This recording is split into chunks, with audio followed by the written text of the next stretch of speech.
آج آپ کے سامنے 3 احادیث رسول صلی اللہ علیہ وآلہ وسلم مختصر تشریح کے ساتھ رکھنا چاہوں گا، اور مجھے امید ہے کہ ان احادیث میں جو روشنی، نور، برکت اور اجالے ہیں وہ ہماری زندگی میں بہت ساری تبدیلیوں کا سبب اور بہت ساری پریشانیوں کو مٹانے کا ذریعہ اور سرور باطن کا ایک بہت بڑا سبب و ذریعہ ہوگا۔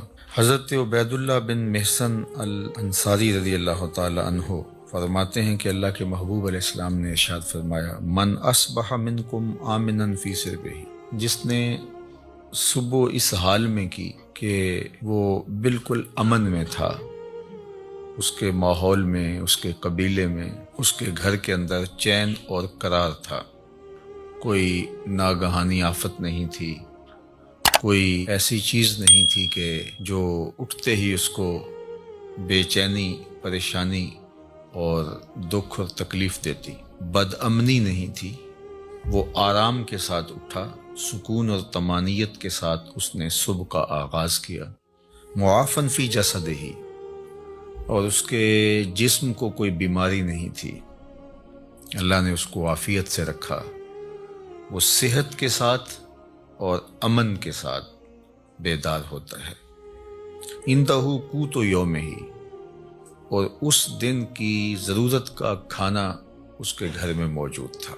یہ تیسری چیز اللہ کے محبوب علیہ السلام نے ارشاد فرمائی، فَكَأَنَّمَا حِیزَتْ لَهُ الدُّنْيَا بِحَذَافِیرِہَا، تو فرمایا کہ دنیا تمام تر پہلوؤں کے ساتھ، اپنی تمام تر خوبیوں کے ساتھ اس کے ہاں جمع ہے، یعنی اس کو پھر کوئی کمی نہیں ہے اگر اس کو یہ 3 چیزیں میسر آ گئیں۔ سب سے پہلی چیز کہ صبح اٹھا تو اس کے گھر میں امن تھا۔ انسان کی بنیادی ضرورتوں میں سے ایک ضرورت امن ہے۔ بد امنی، بے چینی اور معاشرے کے اندر پھیلا ہوا انتشار، یہ بہت اذیت ناک ہوتا ہے، اور اگر انسان کو اپنی جان کا بھی خطرہ ہو تو اب مجھے آپ بتائیے کہ باقی چیزیں تمام کی تمام میسر بھی ہوں تو ان سے تلذذ تو حاصل ہی نہیں کیا جا سکتا۔ تو انسان کی بنیادی ضرورت امن ہے، اور پھر اگر صحت نہیں ہے تو ڈھیر ہوں دولت کے تو وہ کس کام کے۔ اور تیسری بات کہ انسان کے پاس صحت بھی ہے اور امن و امان میں بھی ہے، لیکن کھانے کو ایک دن کی روزی بھی نہیں ہے، تو ظاہر ہے پیٹ تو تقاضا کرتا ہے، بھوک جب ستاتی ہے تو انسان اس کے لیے بے چین ہو جاتا ہے۔ اب کوئی شخص صبح جب بیدار ہوا تو تینوں چیزیں اسے میسر تھیں، ایک تو امن و امان کی صورتحال تھی، دوسری چیز ارشاد فرمائی کہ وہ اپنے جسم میں کوئی بیماری نہیں پاتا تھا، خیریت کے ساتھ اٹھا، عافیت کے ساتھ بیدار ہوا، اور تیسری بات ارشاد فرمائی کہ اس کے پاس ایک دن کا کھانا موجود تھا۔ تو فرمایا کہ اس کو دنیا کی کوئی کمی نہیں ہے، وہ شکوہ نہ کرے کہ میرے پاس کچھ ہے نہیں۔ یہ تینوں چیزیں مل گئیں تو اللہ نے اس کی جھولیاں بھر دی ہیں۔ آج کا انتظام اس نے تمہارے لیے کر دیا ہے نا، تو کل کا بھی ہو جائے گا۔ آج اگر صحت ہے تو اللہ کل بھی عطا کر دے گا۔ آج اللہ جل شانہ نے امن اس کے لیے میسر فرمایا ہے تو کل کا دن بھی اس سے توقع رکھنی چاہیے کہ ایسے ہی گزرے۔ تو یہ 3 چیزیں اگر میسر ہیں اور پھر بھی انسان شکوے کی زبان کھولے تو وہ اس کو ناشکرہ کہا جائے گا، اور اگر کوئی ان چیزوں کے میسر آنے پر اللہ کا شکر گزار ہو اور اس کا سر اللہ کے حضور شکرانے میں جھک جائے تو اللہ اس کو اور زیادہ رحمتوں سے نوازنے والا ہے۔ تو یہ ایک تو اس حدیث میں ہمیں توکل سکھایا گیا، اللہ تعالیٰ جل شانہ پر راضی رہنے کا سبق دیا گیا، خام خواہ ہمیں واویلا کرنے سے منع کیا گیا۔ آپ اپنی سہولت، اپنی طاقت کے مطابق رزق کمانے کے اندر مشغول رہ سکتے ہیں، لیکن اپنے آپ کو اتنا تھکا لینا اس کے لیے کہ زندگی ہی تلخ ہو جائے، یہ کوئی دانش مندی نہیں ہے۔ آج کی تاریخ میں جو ہمارے ساتھ جڑی ہوئی ضرورتیں ہیں، ان میں سے بہت ساری ضرورتیں ایسی ہیں کہ جو خود ساختہ ہیں۔ وہ ہماری ذاتی طور پہ خود ساختہ جڑی ہوئی چیزیں ہیں، یا معاشرت نے خود ساختہ چیزوں کا اتنا بوجھ ہمارے اوپر لاد دیا ہے کہ وہ ہمیں کرنا پڑ رہا ہے۔ اگر معاشرہ اللہ کے رسول صلی اللہ علیہ وآلہ وسلم کے بتائے ہوئے طریق کے مطابق سادگی اختیار کرتا ہے اور میانہ روی کے ساتھ وہ زندگی بسر کرتا ہے، تو ان حالات کے اندر بھی زندگی تلخ نہیں ہے۔ لیکن چونکہ ہم دیکھتے ہیں دوسروں کو اور ان کی دولت، ان کا مال، ان کو میسر نعمتوں کے ساتھ اپنا موازنہ کرتے ہیں، اور پھر اپنے آپ کو خامخواہ تھکانے لگ جاتے ہیں اور ایک اذیت میں مبتلا ہو جاتے ہیں۔ تو فرمایا کہ جس کو اس حال میں صبح ملی کہ وہ امن و امان میں تھا، اس کے جسم کو کوئی بیماری نہیں تھی، اور اس کے پاس اس دن کا کھانا موجود تھا، تو اللہ تعالیٰ نے گویا اس کو دنیا کی ساری نعمتیں عطا کر دی ہیں۔ یہ نصیب ہو گیا تو وہ اللہ کا شکر بجا لائے۔ حضرت عبداللہ بن عمر بن عاص رضی اللہ تعالیٰ عنہ سے مروی ایک روایت جو امام مسلم نے اپنی سند کے ساتھ روایت فرمائی ہے کہ ان رسول اللہ صلی اللہ علیہ وآلہ وسلم قال، اللہ کے محبوب علیہ الصلاۃ والسلام نے ارشاد فرمایا، قد افلح من اسلم، فلاح اس نے پائی جس کو اسلام کا نور نصیب ہو گیا۔ سب سے بڑی دولت جو ہمیں اس دنیا کے اوپر عطا کی گئی ہے وہ ایمان کی دولت ہے، اور سب سے بڑی دولت جو ہمیں آخرت میں عطا کی جائے گی وہ دیدار الہی ہے۔ جو اس دنیا میں اسلام سے، ایمان سے محروم رہا تو وہ حقیقی محروم ہے۔ ہوا میں اڑے، چرخ پہ جھولے، دنیا کی ساری مال و دولت کا مالک بن جائے اور عالی منصبوں کے اوپر فائز المرام رہے، دنیا اس کو سیلوٹ کرے، عزت وقار کی مسند پہ بیٹھا ہو، دنیاوی اعتبار سے وہ ہواؤں میں اڑتا پھرے، لیکن اگر اس کا سینہ ایمان کے نور سے خالی ہے، کوڑی مول نہیں اس کا، تو سب سے بڑی دولت اس دنیا کے اوپر جو حضرت انسان کو دی گئی ہے وہ اسلام ہے، ایمان کی دولت ہے۔ تو اللہ کے محبوب نے فرمایا قد افلح من اسلم، فلاح اس نے پائی جس کو اسلام مل گیا۔ اللہ اکبر۔ یہاں لفظ جو استعمال کیا گیا ہے وہ افلح ہے، یعنی وہ کامیاب ہوا۔ فلاح کا لفظ جو ہے یہ بہت جامع لفظ ہے، اور ہم سب لوگ اس لفظ سے اچھی طرح آگاہ ہیں، شناسا ہیں۔ ہر روز ہمیں ہر نماز کے لیے پکاری گئی اذان میں 2 مرتبہ دعوت فلاح دی جاتی ہے، حی علی الصلاۃ، حی علی الفلاح۔ تو ہمیں کامیابی کی طرف بلایا جاتا ہے، اور فلاح دنیا اور آخرت دونوں جہانوں کی کامیابی کے لیے بولا جاتا ہے۔ تو دنیا میں بھی وہ سرخرو اور کامیاب ہو گیا، اور آخرت میں بھی سرخرو اور کامیاب ہو گیا۔ کون؟ جس کو اسلام کا نور دیا گیا۔ اور اس کے مقابلے میں کافر نقصان میں ہے، اس نے فلاح نہیں پائی، چاہے اس نے دولت کے جتنے مرضی ڈھیر جمع کر لیے، تو وہ خسران میں ہے، فلاح میں نہیں ہے۔ وَقَانَ رِزْقُهُ كَفَافًا، ایک تو اس کو اسلام ملا، اور دوسرا اس کے پاس گزارے کا رزق میسر تھا، اس کی ضرورت اس سے پوری ہو رہی تھی، وہ فاقوں سے مر نہیں رہا تھا، اس کی ضرورتیں پوری ہو رہی تھی، اس کا بدن برہنہ نہیں تھا، بدن ڈھانپنے کے لیے کپڑے میسر تھے، پرانے سے ہی، بہت مہنگے نہیں، واجبی سے ہی صحیح، اس کو جو ضروریات زندگی ہے وہ میسر ہیں، اور گزارے کا رزق اللہ تعالیٰ نے اس کو عطا کر دیا ہے۔ یہ 2 چیزیں، اسلام کی دولت اور گزارے کا رزق۔ اب تیسری بات کیا فرمائی؟ وَقَنَّعَهُ اللَّهُ بِمَا آتَاهُ، اللہ جل شانہ نے اس کو یہ جو عطا کیا ہے اس پر وہ مطمئن ہے، اور اس پر وہ قناعت کرتا ہے، اس پر وہ راضی ہے کہ مالک تو نے مجھے جس حال میں رکھا ہے میں واہ خوش ہوں اس پر۔ اللہ اکبر۔ تو ایسا شخص کامیاب ہو گیا، یعنی ایمان کا نور نصیب ہے، اسلام کی دولت میسر ہے، اور ضرورت کی روزی اس کو نصیب ہو جاتی ہے، اور اس پر وہ راضی بھی ہے، اس پر وہ قانع بھی ہے، خوش ہے کہ مالک میں تیری تقسیم پہ راضی ہوں۔ اللہ سے زیادہ کی اگر وہ طلب کرے اور کوشش اور سعی کرے تو شریعت اس سے بھی نہیں روکتی، لیکن جتنا اس نے عطا کر رکھا اس میں بھی تو راضی رہے، اس پہ بھی تو خوش رہے۔ اگر نہیں خوش رہے گا تو کیا کرے گا؟ اللہ نے تو جو مقسوم اس کے لیے کیا ہے، جو لکھا ہے وہی ملے گا اس کو، تو اب وہ الٹی چھلانگیں بھی لگائے تو کچھ نہیں کر سکتا۔ تو وہ کوشش کرے، اللہ سے دعا مانگے، اس کی ضرورتیں بڑھ رہی ہیں تو وہ کہے مالک میری ضرورتیں بڑھ رہی ہیں تو مجھے اس کے لیے اپنی جناب سے رزق بھی وسیع عطا کر دے، تو اس میں کوئی حرج نہیں ہے۔ اس کے لیے اپنے کام کو، کاروبار کو پھیلانے کی سعی کرے، کوشش کرے، لیکن اپنے اوپر مسلط نہ کر لے۔ یہ اس کے ذہن، دل، دماغ میں ہونا چاہیے کہ مالک جہاں تو مجھے رکھے گا میں رہوں گا وہاں راضی، لیکن تو کرم کر کے مجھے اور زیادہ عطا کر دے۔ تو پھر وہ جس حالت میں ہے اس حالت میں بھی خوشی کے ساتھ زندگی بسر کر رہا ہوگا، اور اللہ اس کی حالت اگر بہتر فرما دے تو اس میں بھی اس کو خوشی اور شکر کی کیفیت نصیب ہوگی۔ اور اگر وہ قناعت کا نور نہیں پائے گا تو وہ جس حالت میں ہے اس حالت کے اندر بھی وہ دکھی، پریشان، ہر وقت ٹینشن میں ہوگا۔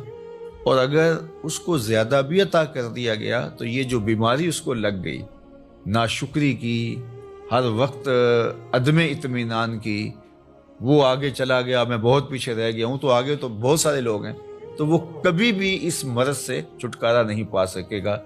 وہ کروڑ پتی بھی ہو جائے گا، ارب پتی بھی ہو جائے گا، لیکن اس کے نفس کی کمینگی ختم نہیں ہوگی۔ تو نفس کی کمینگی یہ انسان کو توڑ کے رکھ دیتی ہے۔ حضرت فضالہ بن عبید الانصاری رضی اللہ تعالیٰ عنہ فرماتے ہیں کہ انہ سمع رسول اللہ صلی اللہ علیہ وآلہ وسلم یقول، میں نے حضور علیہ الصلوۃ والسلام کو فرماتے ہوئے سنا تھا، طوبی لمن ہدی الی الاسلام، جس کو ہدایت اسلام نصیب ہوئی اس کو مبارک ہو۔ ایک تو طوبہ سے حضور نے مبارک دی، اور شارحین نے لکھا ہے کہ طوبہ جنت کا درخت بھی ہے، تو حضور نے فرمایا اس کو جنت کا وہ درخت نصیب ہوگا۔ اور جنت کا درخت کوئی ان درختوں کی طرح تھوڑا ہے کہ ایک جگہ پہ ہو اور تھوڑا سا سایہ ہو۔ جنت کے درختوں کے اتنے لمبے اور گھنے سائے ہیں کہ سواری کے اوپر بیٹھ کے کوئی چلے 500 سال تک چلتا رہے تو سایہ ختم نہ ہو۔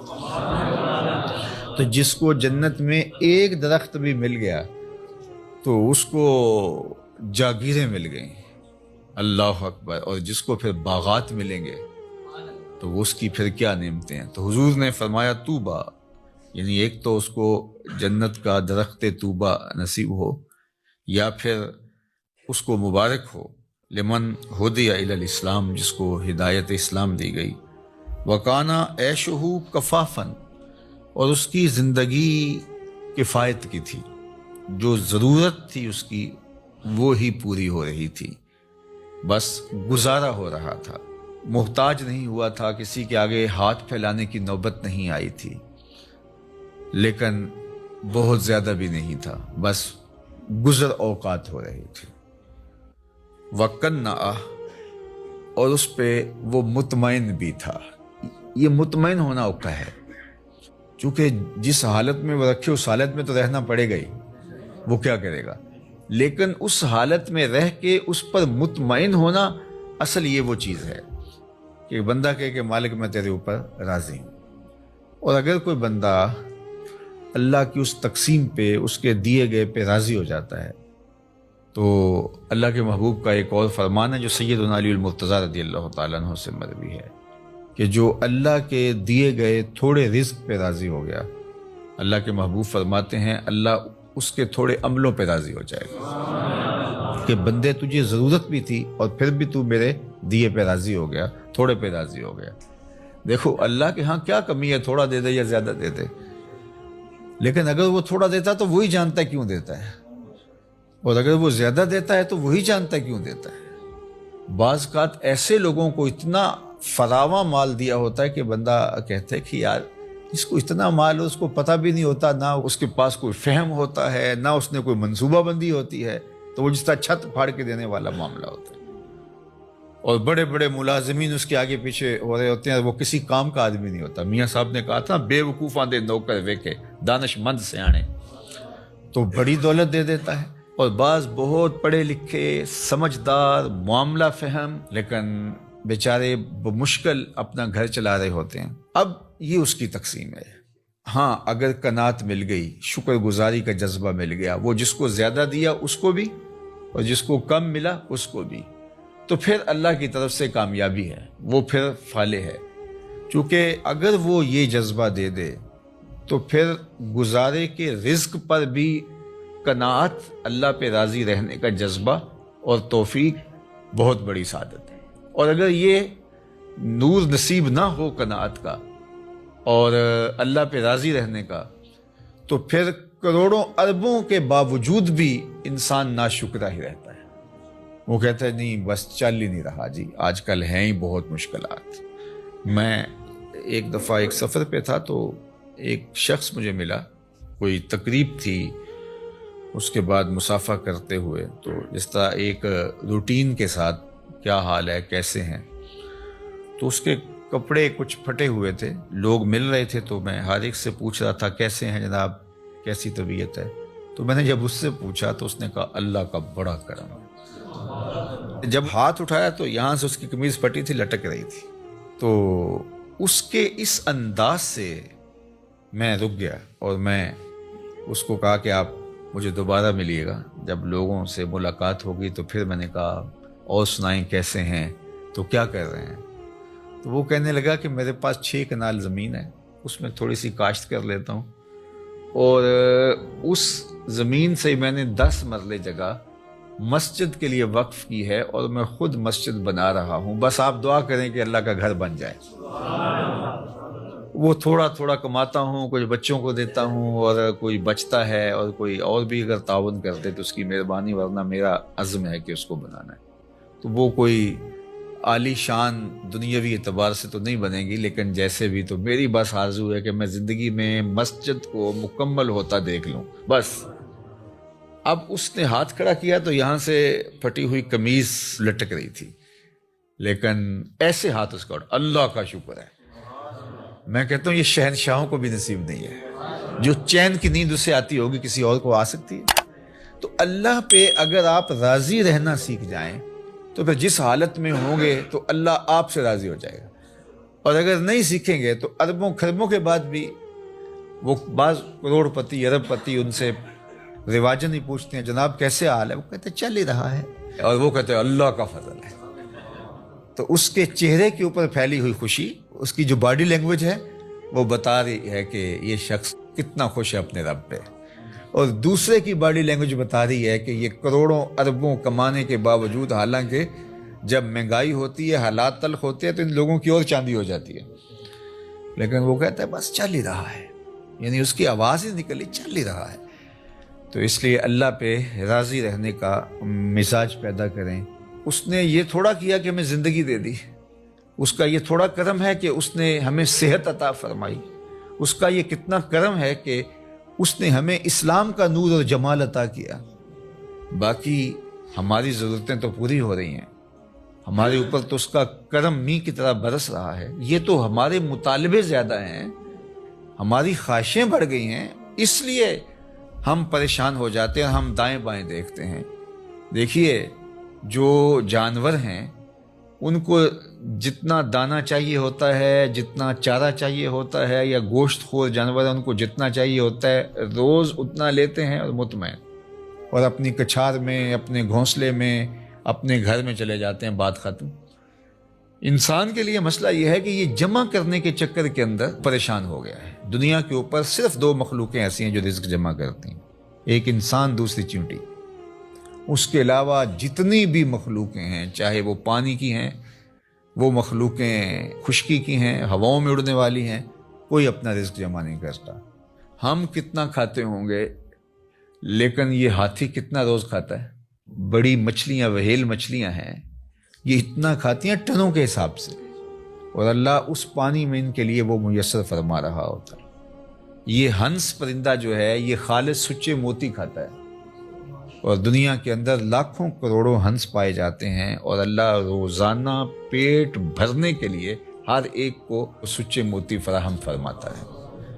تو ہم تو خام خواہ پریشان ہو گئے۔ ہاں ہمیں سعی کرنے کا کہا گیا ہے، محنت کرنے. وہ پرندہ بھی اڑ کے جاتا ہے, شیر بھی اپنی کچھار سے نکل کے شکار کرتا ہے, سائی وہ بھی کرتا ہے. تو اللہ جل شانہ ہمیں قناعت کا نور عطا فرمائے, اور اس نے ہمیں جس حالت میں رکھا ہے اس میں کامل مکمل اطمینان عطا کرے, ہماری ضرورتوں کو اپنے فضل سے پورا فرمائے. اور اس معاشرے کے اندر جس طرح معاشرتی نظم بن گیا ہے تو ہماری کچھ مجبوریاں ہیں. کسی نے بیٹیوں کی شادیاں کرنی ہیں تو ظاہر ہے کہ وہ چاہے بھی کہ میں بالکل سادگی سے کروں, لیکن ادھر سے مطالبے اور بہت کچھ ہیں, ہم اچھی طرح اس کو سمجھتے ہیں.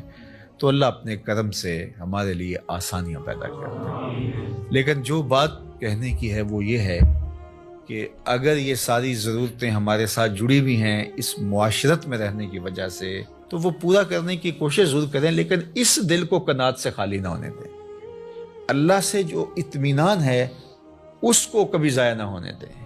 باقی یہ اگر ضرورتیں بڑھ گئی ہیں تو یہ معاشرے نے بڑھائی ہیں, ہماری ضرورتیں وہ پوری کر رہا ہے.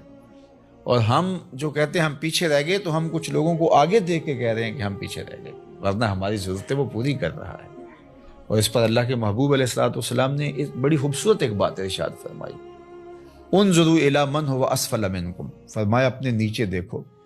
نیچے دیکھنا شروع کر دو گے تم سکون میں آ جاؤ گے, اور جب آپ اوپر دیکھو گے تو آپ جہاں بھی چلے جاؤ گے تو کوئی اور اوپر ہوگا, تو اس کو دیکھو گے تو آپ کہو گے کہ میں پیچھے رہ گیا ہوں.